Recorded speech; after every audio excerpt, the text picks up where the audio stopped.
তিনবারে চলে গেছে। সেই নবীর জন্য প্রাণ খুলে হৃদয়ের সবটুকু ভালোবাসা আবেগ উজাড় করে দিয়ে দুরূদ ও সালাম জানাচ্ছি।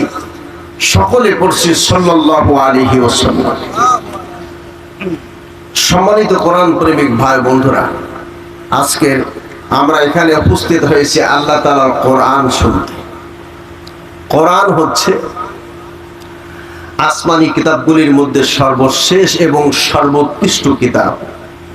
এই কিতাবের অথর যিনি, এই কিতাবের মালিক যিনি, এই কিতাবের রচয়িতা যিনি, তিনি এই কিতাবের নাম রেখেছেন কোরআন বলে। কোরআন শব্দের শাব্দিক অর্থ হচ্ছে অধিক পঠিত, বহুল পঠিত। এই কিতাবের থেকে বেশি পড়া হয়েছে এমন কোন কিতাব এই পৃথিবীতে আর, একটু কথা বলেন, আর নাই। অদ্বিতীয় কিতাব। এই কিতাবের অনেকগুলো নাম আছে। একটির নাম হচ্ছে ফুরকান। ফুরকান শব্দের অর্থ হচ্ছে হালাল এবং হারামের মধ্যে পার্থক্য বুঝিয়ে দেয়, পার্থক্য সূচিত করে যে কিতাব, তার নাম হচ্ছে ফুরকান। কোরআনে কারিমের অনেকগুলো বৈশিষ্ট্য আছে। এর একটি উল্লেখযোগ্য বৈশিষ্ট্য হচ্ছে যে এর নতুনত্ব কখনো ছাড়ায় না।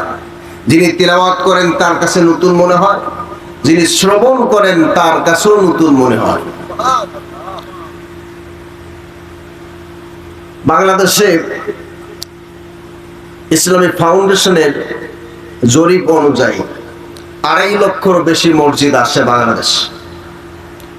2.5 লক্ষ মসজিদে প্রতিনিয়ত ফজরের নামাজে ইমাম সাহেব প্রতি ফজরের নামাজে সূরা ফাতিহা বাধ্যতামূলক পড়ে। কিন্তু আজ পর্যন্ত বাংলাদেশের কোন মুসাল্লি ইমাম সাহেবকে এই কথা বলে নাই, হুজুর আপনি প্রতিদিন একই রকম সূরা পড়েন কেন? একটু দয়া করে পাল্টায়া এই সূরাটা, সূরা ফাতিহা পাল্টায়া অন্য কোন সূরা পড়েন। আজ পর্যন্ত কেউ কে কথা বলেছে? এই হলো কোরআনে কারিমের একটি বৈশিষ্ট্য। আরেকটি বৈশিষ্ট্য হচ্ছে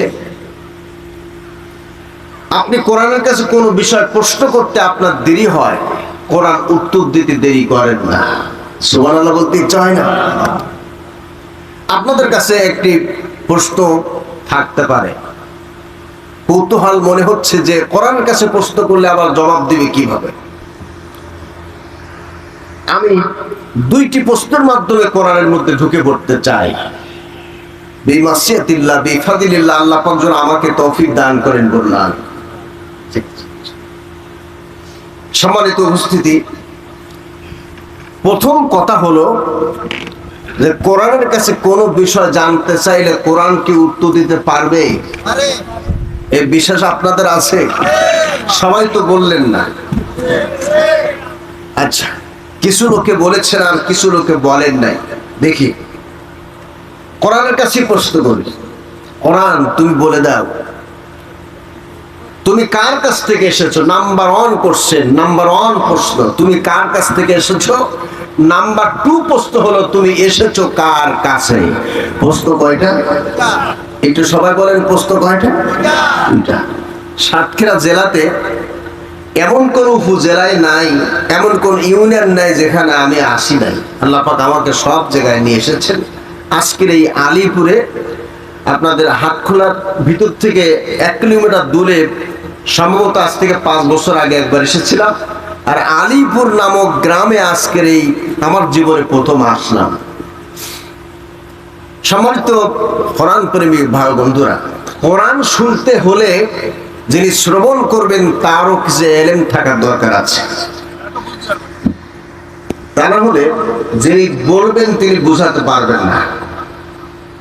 তা আমি কোরআনের কাছে প্রথম প্রশ্ন করেছিলাম কয়টা? সবাই বলেন কয়টা? নাম্বার 1 প্রশ্ন হচ্ছে কোরআন তুমি এসেছো কার কাছ থেকে? কি বলেন এই প্রশ্নের উত্তর কোরআন দিতে পারবে? কোরআনের কাছে প্রশ্ন করছি, কোরআন তুমি বলে দাও কার কাছ থেকে তুমি এসেছো? কোরআনে কারীম জবাব দিচ্ছে, কোরআন বলছে তানজিলাম মিম্মান খালাকাল আরদা ওয়াস সামাওয়াতিল উলা। কোরআন কারীম বলছে সূত্র আসমান যিনি সৃষ্টি করেছেন আর সুবিশাল জমিন যিনি সৃষ্টি করেছেন, আমি সেই আল্লাহ পাকের পক্ষ থেকে এই কোরআন অবতীর্ণ হয়েছি। কি সুন্দর উত্তর! আমার প্রশ্ন করতে দেরি হয়েছে, কোরআন উত্তর দিতে দেরি করেন নাই। আচ্ছা, কোরআন বুঝলাম আল্লাহর পক্ষ থেকে তুমি এসেছো, এখন আমার জানতে ইচ্ছে হচ্ছে কোরআন তুমি বলে দাও কার কাছে তুমি নাজিল হয়েছো? কোরআনে কারীম জবাব দিচ্ছে, কোরআন বলছে ওয়া আমিনু বিমা নুজিলা আলা মুহাম্মাদ ওয়া হুয়াল হাক্কু মির রাব্বিহিম। ঈমান আনো সেই জিনিসের উপরে যা মুহাম্মদ সাল্লাল্লাহু আলাইহি ওয়াসাল্লামের প্রতি অবতীর্ণ হয়েছে। তাও সুবহানাল্লাহ করেন। আমার ভাইরা, দুইটা প্রশ্ন করলাম, দুইটা প্রশ্নের জবাব কোরআন দিয়ে দিল। এখন আমার আরো জানতে ইচ্ছে হচ্ছে, কোরআন তুমি বলে দাও এই পৃথিবীতে যখন আসছো তুমি বলে দাও তোমার নাম কি, তোমার ঘর কোথায়, তোমার বাড়ি কোথায়? আমার মনে হচ্ছে কোরআন এই ধরনের প্রশ্নের উত্তর দিতে পারবে না। আরো জোরে কোরআন জানতে চাচ্ছি, তুমি বলে দাও নাম কি, ঘর কোথায়, বাড়ি কোথায়? কোরআন বলে দিচ্ছে সুন্দর করে। কোরআন বলছে বাল হুয়া কুরআনুম মাজিদুন ফি লাউহিম মাহফুজ। বরঞ্চ আমার নাম হচ্ছে কোরআন আর আমি ছিলাম সুরক্ষিত ফলকে লিপিবদ্ধ। সুবহানাল্লাহ বলবেন না জোরে? কোরআন দুইটা প্রশ্নের উত্তর দিল। এখন আমার আরো জানতে ইচ্ছে হচ্ছে, কোরআন তুমি বলো এই পৃথিবীতে যখন নাযিল হয়েছিল তখন তুমি কোন মাসে নাযিল হয়েছে? তুমি কি আম কাঁঠাল পাকার মাসে জ্যৈষ্ঠ মাসে এসেছিলা? না তুমি আষাঢ় শ্রাবণ এসেছিলা? না তুমি মে মাস এপ্রিল জুন মাসে এসেছিলা? কোরআনে কারীম জবাব দিচ্ছে, কোরআন বলছে শাহরু রমাদানাল্লাযী উনজিলা ফীহিল কুরআন। কোরআন বলছে আমি কোন আম কাঁঠাল পাকার মাসে আসি নাই, আমি কোন মে জুন জুলাই মাসে আগস্ট সেপ্টেম্বর অক্টোবরে আসি নাই। আমি এসেছি বরকতপূর্ণ মাস, আরবি মাসের মধ্যে বরকতপূর্ণ মাস, মোবারকপূর্ণ মাস রমজানুল মোবারকে আল্লাহর পক্ষ থেকে বিশ্ববাসীর জন্য অবতীর্ণ হয়েছি। আচ্ছা, কোরআন বুঝলাম রমজান মাসে তুমি এসেছো। এখন আমার জানতে ইচ্ছা হচ্ছে, কোরআন তুমি বলো এই পৃথিবীতে যখন তুমি এসেছিলা তখন রাত ছিল না দিন ছিল, সকাল ছিল না বিকাল ছিল? কোরআনে কারীম জবাব দিচ্ছে, কোরআন বলছে ইন্না আনজালনাহু ফি লাইলাতিল কদর। কোরআন কারীম বলছে আমি কোন সকালে আসি নাই, বিকালে আসি নাই, সন্ধ্যা আসি নাই। রমজান মাসের 26 তারিখ দিবাগত রাত্রে লাইলাতুল কদর নামক রজনীতে আল্লাহর পক্ষ থেকে বিশ্ববাসীর জন্য অবতীর্ণ হয়েছি। কি সুন্দর উত্তর কোরআন দিচ্ছে। আমার সাতক্ষীরার ভাইরা, এবার কোরআনের কাছে জানতে ইচ্ছা হচ্ছে, কোরআন তুমি আমার প্রথম প্রশ্ন থেকে নিয়ে 6 নম্বর প্রশ্নের উত্তর সব কিছু দিলে। এখন আমার জানতে ইচ্ছে হচ্ছে কি জন্য তুমি এসেছো পৃথিবীতে। আমার মনে হচ্ছে এতক্ষণ ধরে কোরআন সব প্রশ্নের উত্তর দিল, আপাতত এই প্রশ্নের উত্তর কোরআন দিতে পারবে না। কি পারবে? কোরআন জবাব দিচ্ছি আলিফ লাম রা কিতাবুন আনজালনাহু ইলাইকা লিতুখরিজান নাসা মিনাজ যুলুমাতি ইলান নূর। খুব খেয়াল করেন, কিতাবুন আনজালনাহু ইলাইকা, হে নবী আমি আপনার কাছে একখানা কিতাব অবতীর্ণ করেছি। এই সেই কিতাব নাম কি? একটু আসতে বলুন। আমার মনে হচ্ছে যদি কোরআন শব্দ জোরেই উচ্চারণ করেন তাহলে সাতক্ষীরা সদরের 8-10 গাড়ি পুলিশ এসে আপনার হাতে হ্যান্ডকাপ লাগায়া সাতক্ষীরা থানা জেলখানা ভরে ফেলবে। তাও মনে হয় আপনাদের ভয় হচ্ছে। যদিও আল্লাহ কোরআনের শব্দ জোরে বলতে গিয়ে আমাদের হাতে হ্যান্ডকাপ লাগানো হয়, আমাদেরকে যদি হাজতে ভর্তি করা হয়, আর আগামীকাল সকালে যদি বিচার আচার করার পরেও যদি বলা হয় এগুলি সব মানবতা বিরোধী অপরাধ করেছে, একটা একটা করে ফাঁসির কাষ্ঠে ঝুলাও, আমরা তো সেই মুসলমান যে মুসলমানেরা উত্তাল টাইগ্রিস নদীর উপরে নদী ছাপিয়ে আফ্রিকার ভূখণ্ড ইসলামের পতাকা উত্তীর্ণ করেছি। আমরা মুসলমান ফাঁসির কাষ্ঠে ঝুলতে পারি, তবে আমরা আল্লাহর কোরআনের শব্দ আস্তে বলতে পারি না। কারা কারা তুই হাত উঁচু করে দেখাই। আল্লাহ পাক যেন কবুল করেন, বলুন আমিন। এই জন্য বিশ্বের কবির সম্রাট আল্লামা ইকবাল সারা বিশ্বের মুসলিম জাতিকে বলছে, কবি বলছেন বাতিল সে দবনে ওয়ালে, बातिल से दबने वाले यही आसमां नहीं हम सोबर कर चुका है तू इम्तिहान हमारा। কবি বলেছেন এই পৃথিবী 100 বার টেস্ট করেছে মুসলমানদেরকে। এই মুসলমানরা জীবন দিতে পারে, তবে মুসলমানরা কোনো বাতিলের সামনে মাথা নত করা জাতি নয়। মুসলমানরা আমরা কি কোনো কাফের মুশরিক নাস্তিকদের সামনে মাথা নত করে গোলামের পরিচয় দিয়ে আমরা কি নাস্তিক মুরতাদ হয়ে মরতে চাই? আমরা বাঁচতে চাই রে সিংহের মতো 1 ঘন্টা বাঁচতে চাই, বিড়ালের মতো 1000 বছর বাঁচার স্বপ্ন দেখি না। কারা কারা তারাই শুধু 2 হাত উঁচু করে দেখায়।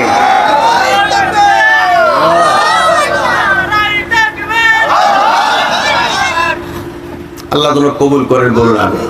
আচ্ছা, ছোট্ট একটা প্রশ্ন করি, এ কোরআনের মাহফিলে আসতে পারে আপনারা খুশি না দাদা? জোরে হলো না আওয়াজ? সত্যি খুশি? আপনারা খুশি হলেও আপনাদের বাড়ির মালিক যারা এরা খুশি না। কে কন? বাড়ির মালিক বোঝেন তো, বাড়িওয়ালিরা খুশি না, এই জন্য আপনারাও খুশি না নাকি? আচ্ছা, কোরআন শুনতে যারা এসেছেন খুশি, এর প্রমাণ হবে 1 মিনিটের মধ্যে। দেখা যাক।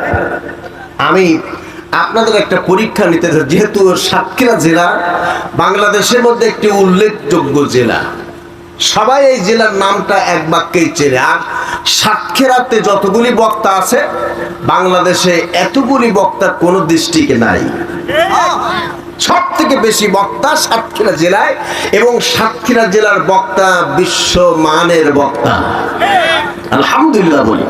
আমার ভাইরা, তো আপনারা যেহেতু পরীক্ষিত, পরীক্ষা দিয়ে ইমতিহান দিয়ে আপনারা ফার্স্ট ক্লাস থেকে ফার্স্ট ক্লাস পর্যন্ত উঠে গিয়েছেন, আপনাদের কাছে উলবনে মুক্ত ছড়ানোর মতো কথা।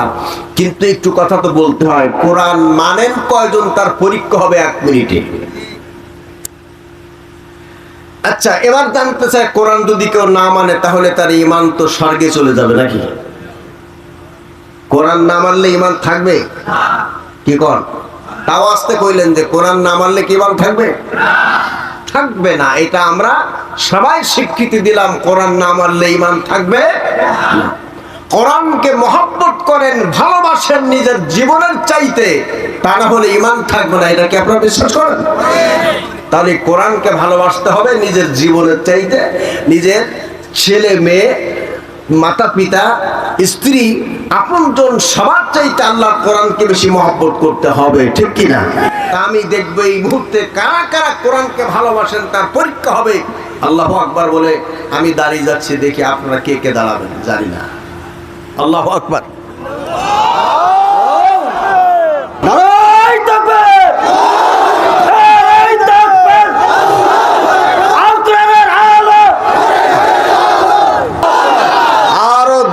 আল্লাহু আকবার। যদি আমি আপনাদের সামনে বলছিলাম, খেয়াল করেন, আলিফ লাম রা কিতাবুন আনজালনাহু ইলাইকা লিতুখরিজান নাসা মিনাজ যুলুমাতি ইলান নূর। আল্লাহু আকবার। কিতাবুন আনজালনাহু ইলাইকা, হে নবী আমি আপনার কাছে একখানা কিতাব অবতীর্ণ করেছি। এবার একটু সবাই এক তালে এক বাক্যে একই কণ্ঠে একই সুরে আওয়াজ করে বলুন তো কিতাবখানার নাম কি? পুলিশের ভয়টাই নাই তো? রাজনৈতিক আলোচনা ছাড়া আল্লাহর কোরআন থেকে আলোচনা করব এই ব্যাপারে কম্প্রোমাইজ করার কোনো সুযোগ, যেহেতু কোরআন কার কিতাব? আরো জোরে আমরা শুনতে এসেছি কোরআন, নির্ভেজাল কথাগুলো এখান থেকে আওয়াজ তুলতে হবে। ঠিক কি ঠিক কিনা কথা বলুন। তাহলে এবার আরেকটু জোরে আওয়াজ করে সবাই বলুন তো কিতাবখানার নাম কি? এটা তো তাবিজের কিতাব। হ্যাঁ, আল্লামা ইকবাল বলেছেন এ কিতাব আই থি আমল করনি কে লিয়ে, এ কিতাব বনা দিয়া তাবিজ করনে কে লিয়ে। এই কিতাব আল্লাহ পাক পাঠিয়েছিলেন, এই কিতাব হলো আমলের জন্য। এখন মানুষেরা তাবিজের কিতাব বানিয়েছে।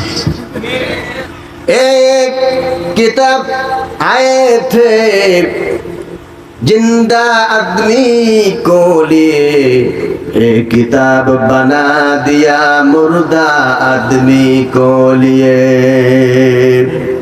এই কিতাব আল্লাহ পাক পাঠিয়েছিলেন জীবিত ব্যক্তিদের জন্য, কিন্তু এখন এই দুনিয়ার মানুষেরা এটাকে পরিবর্তন করে মৃত্যু ব্যক্তিদের জন্য এই কিতাব বানিয়েছে। মারা গেলে পরে কোরআন তিলাওয়াত করা হয়, কিন্তু যতদিন দুনিয়াতে বেঁচে থাকে ততদিন কোরআনের বিপক্ষে অবস্থান নিয়ে দুশ্মনী করে, মুনাফিকি করে। না, এলাকার কথা বলছি না, এলাকার কথা বলে কি আমি পিঠে নাই খেয়ে মরবো? এটা আমার খুলনার দিকে কথা বলছি। আমার ভাইরা এবার একটু কথা বলি, একটুখানি কথার জবাব দেন। এই মুহূর্তে যে ময়দানে বসা আছেন, ময়দানের মালিককে? হলো না? আরো তোরে বলেন মালিককে?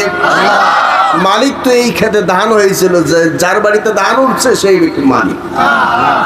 আসল মালিককে? এবার একটু জবাব দেন,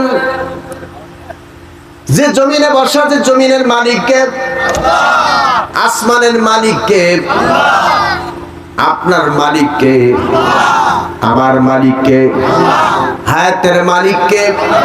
মৌতের মালিককে?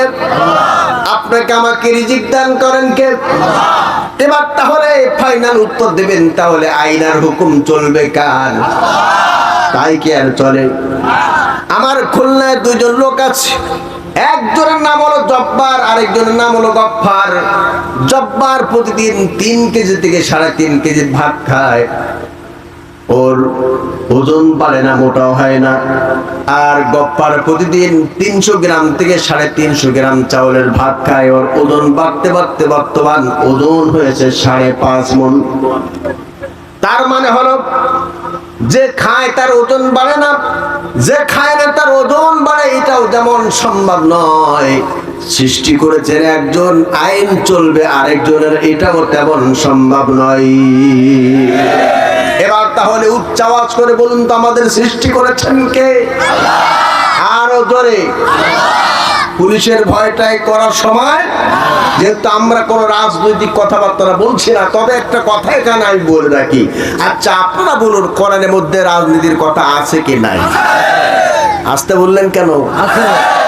ভয়টাই আছে নাকি? আমি কোন রাজনৈতিক লিডার, আমি কোন রাজনৈতিক লিডারের পক্ষে প্রচারণা করতে আসি না, আমি কোন রাজনৈতিক এজেন্ডা বাস্তবায়ন করতে আসি না। আমি এসেছি আল্লাহ পাকের কোরআনের হক কথাগুলি বলতে। ঠিক কিনা? এবার আসুন কোরআনের কাছেই পুস্তকের কোরআন। সাতক্ষীরার আলিপুরের অনেক লোক এই কথা বলেছে, কোরআনে সব আছে, কোরআনে নাকি রাজনীতি নাই। অকোরআন আমরা শুধু বাগদা চিংড়ির ঘের করে খাই না, আমরা শুধু মাছের সেটে মাছ নিয়ে বিক্রি করে কেনা বেচা করে খাই না, রাজধানীতে ঢাকায় মাছ পাটায় খাই না। আমরা তো মানুষ, আমাদের রাজনীতির ব্যাপার স্যাপার আছে। এই এলাকার অনেক লোকরা বলেছে কোরআনের সব আছে কিন্তু রাজনীতি নাই। ও কোরআন তুমি বলে দাও তোমার মধ্যে এই ব্যাপারে কোনো সমাধান আছে নাকি? কোরআন জানিয়ে দিচ্ছে, কোরআন বলছি ওয়ানাজ্জালনা আলাইকাল কিতাবা তিবয়ানান লিকুল্লি শাই ওয়া হুদান ওয়া রাহমাতান ওয়া বুশরা লিল মুসলিমিন। কোরআনে অর্থনীতি, রাজনীতি, সমাজনীতি, চিকিৎসা নীতি, বন্টন নীতি, সমস্ত নীতিমালার নীতি গ্রন্থের নাম হচ্ছে, আরো জোরে, নাই কি কোরআনে? আপনি কোন জিনিস খুঁজবেন? আল্লাহ পাক বলেন মা ফাররাতনা ফিল কিতাবি মিন শাই। আমি এই কিতাবের মধ্যে কোনো কিছুই উল্লেখ করতে বাকি রাখি, জোরে বলুন, বাকি রাখি। আমার ভাইরা, কথা ভূমিকা অনেক লম্বা হয়ে যাচ্ছে, আপনার যদি অনুমতি দেন তাহলে আমি আলোচনা শুরু করি। করবো? সত্যি তো? মন খুলে বললেন তো নাকি? কথাগুলি খেয়াল করেন আমার ভাইরা। আমি এখন আপনাদের সামনে কোরআনের গল্প তুলে ধরবো আমার ভাইরা, কারণ এই কোরআন মধ্যে 1000 কিচ্ছা আছে। কতগুলো? আরো জোরে। ক্লাসে যদি ছাত্র ছাত্রীর কথা না বলে, শিক্ষক যেমন বোঝাতে সক্ষম হয় না, অনুরূপ ভাবে কোন মাহফিলে যদি শ্রোতা দর্শক কথা না বলে, বক্তার বোঝাতে কষ্ট হয়ে যায়। কথা বলেন ঠিক কিনা? আমার ভাইরা, এবার জবান খুলে বলুন কোরআনে কিচ্ছা আছে কতগুলি? আল্লাহ পাক 1000 কিচ্ছার কথা বলেছেন। কোরআনের কিচ্ছা বলে শেষ করা যায় না, বহিরাগত কিচ্ছা বলার সময় তো নাই।